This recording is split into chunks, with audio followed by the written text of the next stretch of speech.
안녕하세요. 여러분께서 보내주신 자료들 정말 흥미로운 내용이 많네요. 반도체부터 우주 통신, 거시경제까지 범위가 꽤 넓은데요. 이 안에서 핵심만 좀 빠르게 파악해보는 게 오늘 저희의 미션이죠. 자, 그럼 한번 풀어가 볼까요? 네, 오늘 주신 자료들을 보면요. 기술 협력 같은 게 어떻게 공급망을 바꾸는지, 또 지정학적 움직임이 시장에 어떤 영향을 미치는지, 그리고 거시경제 지표들 있잖아요. 이런 것들이 기업이나 개인의 결정에 실제 어떻게 연결되는지가 잘 보이더라고요. 이 복잡한 상호작용, 이걸 이해하는 게 중요하죠. 맞아요. 자료 중에 그 삼성하고 스페이스X 협력 가능성 얘기, 이게 특히 좀 눈에 띄던데요. 스페이스X의 스타링크를 딱 겨냥해서 위성통신용 AI 모뎀 칩, 그것도 엑시노스 기반의 NPU, 그러니까 신경망 처리 장치까지 넣어서 개발 중이라는 보도였죠. 네네. 아직 확정 계약은 아니라지만 이건 뭐랄까 휴대폰에 위성 통역기를 달아주는 거나 마찬가지 아닌가요? 6G 비지상 네트워크 NTN 생태계 진입이 목표라고 하고요. 맞아요. 이게 바로 그 위성 단말 직접 통신, D2D 표준 경쟁의 핵심이죠. 통신사, 위성회사, 칩 제조사, 이들 간에 보이지 않는 그런 주도권 싸움입니다. 여러분 자료 분석을 보니까 삼성이 만약 이 칩 설계 수주, 소위 디자인 윈 이걸 따내면요.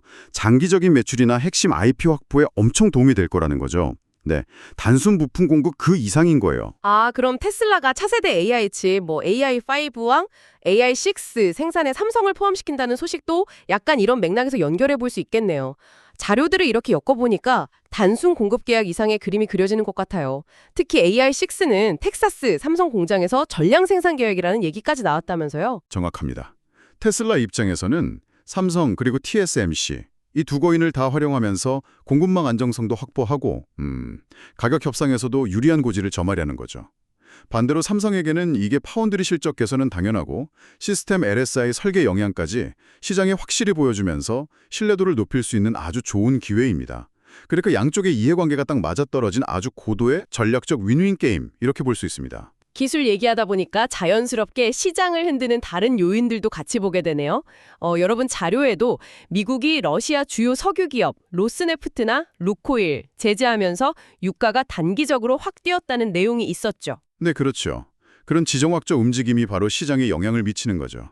유가 급등하면 정유, 화학, 물류 이런 관련 산업들은 직접적인 원가 부담이 커지잖아요. 더 나아가서는 재고 관리라든지 환해지 같은 리스크 관리, 그리고 그 제재 관련 규정들 이런 걸 철저히 지키는 게 얼마나 중요한지 다시 한번 생각하게 하고요. 기업 운영에 있어서는 이런 외부 변수 관리가 정말 필수적이에요. 아, 또 흥미로운 게 그 퀀텀 컴퓨팅 관련 뉴스였어요. 자료 보니까 미 정부가 아이온큐나 리게티 같은 기업 지분 취득을 검토한다. 이런 보도만으로도 주가가 확 올랐는데 상무부가 아니라고 부인했는데도 상승세가 안 꺾였다고요. 이건 좀 어떻게 봐야 할까요? 신기하네요. 그게 바로 정책의 불확실성이 시장 기대감에 얼마나 큰 영향을 미치는지 보여주는 사례죠. 퀀텀 기술 자체는 물론 장기적으로 엄청 중요합니다. 근데 여러분 자료 분석처럼 그냥 헤드라인만 보고 투자하기에는 리스크가 크다는 거예요. 실제 기술 로드맵이라든가 아니면 단기 상용화 가능성, 예를 들어 NISQ 시대의 실질적인 활용 사례 같은 거요. 이런 걸 기준으로 좀 신중하게 접근해야 한다. 네, 그런 점을 시사합니다. 자, 그럼 이제 국내 거시경제 쪽으로 눈이 좀 돌려볼까요? 자료를 보니 한미 간의 그 3,500억 달러 규모 관세 협상부터 시작해서 기준금리, 환율, 부동산 문제까지 정말 복잡하게 얽혀 있던데요. 네, 이 요소들은 뭐랄까 정말 톱니바퀴처럼 다 맞물려 돌아갑니다. 예를 들어서 관세 협상을 어떤 방식으로 하느냐가 외환 시장에 바로 영향을 줄 수 있거든요. 자료 분석 보니까 현금 비중 조절 같은 방안이 논의되는 이유도 결국 그 충격을 좀 줄여보려는 거고요. 한국은행이 기준금리를 2.5%를 묶어두긴 했지만 원달러 환율이 1,440원을 막 넘어서는 이런 불안한 상황에서는 금리 결정에 대한 부담이 상당했을 겁니다. 여기에 또 10.15 부동산 대책 발표 바로 직전에 서울 아파트 가격이 주간 0.5%나 급등하는 상황은 그 LTV나 DTI 같은 가계부채 관리의 어려움을 그대로 보여주는 거죠. 와, 정말 복잡하게 얽혀 있네요. 그러면 이걸 보고 계신 여러분의 비즈니스나 투자 관점에서는 어떤 점을 좀 특히 유념해야 할까요? 자료들 속에서 어떤 실마리를 찾을 수 있을지. 네, 여러분이 주신 자료들을 좀 종합적으로 분석해보면 몇 가지 핵심적인 대응 방향이 보이는 것 같아요. 첫째는 그 환율 변동성에 대비해서 해지 전력을 좀 더 체계적으로 표준화할 필요가 있다는 거고요. 둘째는 투자 결정을 내릴 때 현재 금리나 환율만 볼 게 아니라 앞으로 있을 수 있는 다양한 시나리오들을 좀 고려해야 한다는 점. 그리고 셋째는 부동산 정책 변화가 사업 전략, 예를 들어 새로운 사업장 입지 선정이라든지 아니면 PF 자금 조달 계획 같은 데 미칠 영향을 아주 면밀히 검토하고 조정하는 게 필수적이다. 이런 결론입니다. 결국 오늘 여러분의 자료들을 통해서 우리가 같이 확인한 건 기술 대기업들의 그런 합종 연행, 지정학적 긴장, 그리고 국내외 거시경제 변수들이 정말 한 치 앞을 내다보기 어려울 정도로 촘촘하게 연결돼서 돌아가고 있다. 이 사실이네요. 맞습니다. 핵심은 그겁니다. 글로벌 기술 공급망, 지정학적 역학관계, 그리고 국내 경제정책 사이의 그 연계성이 과거 어느 때보다도 훨씬 강해지고 있다는 점이에요.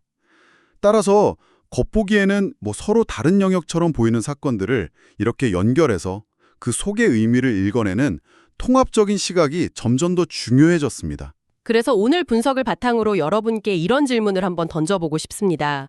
만약에요, 삼성과 스페이스X 사례처럼 위성을 통한 직접 통신이 아주 보편화되고 또 AI 기술로 이게 최적화되는 미래가 온다면 앞으로 한 10년 뒤에 기업들은 인력이나 사업 거점을 어디에 그리고 어떤 방식으로 배치하게 될까요?